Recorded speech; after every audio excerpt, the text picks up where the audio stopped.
মানে মই একচুৱেলি ৰাতিপুৱাই যেতিয়া মই উঠিলোঁ ৰাতিপুৱাৰ পৰা তাৰপিছত মই কিবা চিল্লা হাল্লা শুনি আছোঁ 7টামান বজাত চিল্লা হাল্লা হৈছে। দেউতা মোৰ শুই আছে, মই আগত ফাৰ্ষ্ট টাইম উঠিছোঁ ঘৰৰ পৰা। তাৰপিছত মই দেউতাক মাতিলোঁ যে দেউতা কিবা হাল্লা চিল্লা হৈ আছে। তাৰপিছত দেউতা আহিল, অহাৰ পিছত হাল্লা চিল্লা হৈ আছে। দেউতাই কি কৈছে, ৰ'বা এইবিলাক হাল্লা চিল্লা কৰিব নালাগে, চবকে মানে ছাইড কৰি দি আছে। দুয়োপক্ষে মানুহ আহিছে, ছাইড কৰি দি আছে। ল'ৰা মানুহবিলাক হাল্লা কৰি আছে। দেউতা আহিছে, দেউতা ডাঙৰ ভাইটি আহিছে, মোৰ বৰব্বা বুলি হয়, তাৰপিছত মোৰ ডাঙৰ দাদা আহিছে। সেইটো চবকে ছাইড কৰি দিছে। তাৰপিছত ছাইড কৰাৰ পিছত কেইটামান ল'ৰা মানে 10-20টামান ল'ৰা একেলগে সিহঁতে লাঠি কুৰাৰ তৰোৱাল চৰোৱাল লৈ কট কৰি আহিল। মানে কি দেউতাহঁত মনত কি আছে, ৰাতিপুৱা উঠাৰ পিছত মানে ডাঙৰ মানুহ হয়, মানে গাঁৱৰ ডাঙৰ মানুহ বয়স মানুহ বুলি দাম দিয়ে, গাঁওবুঢ়াও বুলিয়ে কয়।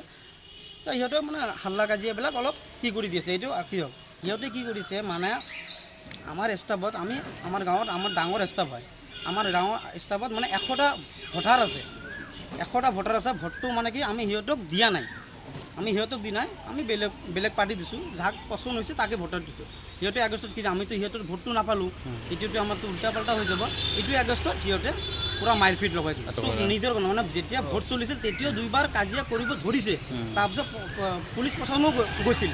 এনেকৈ কমপ্লেইন হোৱাৰ পিছত তাৰ পৰা পুলিচে এজন অফিচৰ কমপ্লেইন কৰিছে, পুলিচ প্ৰশাসনো তাতে গৈছে। ভোটাৰ কোনটো ৰাতিপুৱাটো না ৰাতিপুৱাটো এইটো মধুচুৰমাৰী পাৰ্টটো হয় নাদিৰ গাঁও মছজিদ পাৰ কৰি টাৰ্ণিং পায়।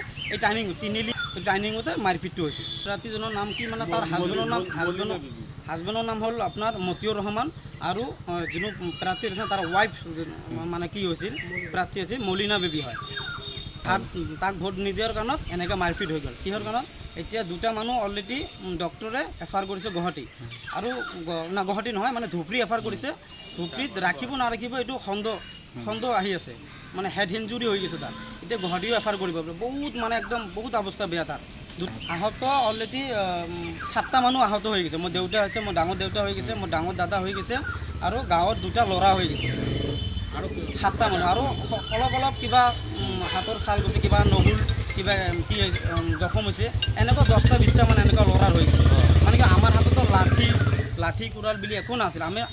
আমাৰ মনটো দিলটো চাফা আছিল যে আমি হাল্লা কাজি নকৰোঁ, আমি হাল্লাটো মিঠাই দিম।